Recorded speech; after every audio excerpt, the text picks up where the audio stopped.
Одоогоос 10-12 жилийн өмнө би Клевландд амьдардаг мансууруулах бодисд донтсон нэгэн байлаа. Би ихэвчлэн өдрийг хард амигтдаж, арх ууж, байж болох хамгийн муу зүйлсийг хийж өнгөрөөдөг байв. Үнэндээ бол хинт мансууруулах бодис байна. Би түүнтэй л хамт явж байдаг байлаа. Нэг өдөр би болон манай найз бид хоёр нэгэн залуутай ярилцаж суув. Тэр бидэнд хандаж надад хоёр таалагдах зүйл бий гэж хэлээд бидний гэртээ орлоо. Би түүний гэртээс мэддэг байсан бөгөөд түүнтэй хамт өмнө нь нэлээд хэдэн эмэгтэйчүүд гэрлүүнд явж мансуурдаг байсан.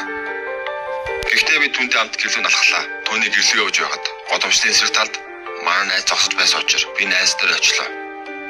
Харин дараа нь би гэрлүү явлаа. Гэхдээ манай найз интернеттэй хамт гэрлүүнд явсан юм.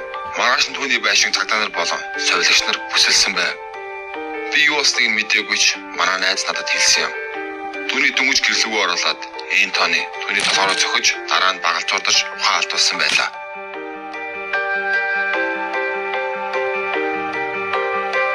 Түүний сэрэгтэн түүний урд толгойг би байсан гин. Тэр ойлгохгүй хичээж амаад арсан байна. Учир нь түүний хажууд энэ тооны унтаж байв. Тэр гар хаалга хүртлээ мөлгөж хараа хамгийн орхон айл руу орж утсаар цагдаа дуудсан байлаа.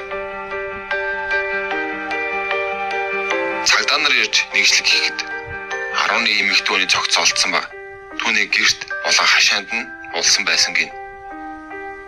Би түүнийг хизээж цуврал халуурчин гэж бодож байсангүй. Харин түүний нэрийг Энтони Соул гэдэг байв. Тэр шөнө манай найз замын эсрэг тал зогсож байсанд би үнэхээр их баярлалдаг. Хэрв түүний гэрлөө хамт явсан бол магадгүй тэдгээр цогцнуудын нэг болчихсон ч байх байсан юм билүү.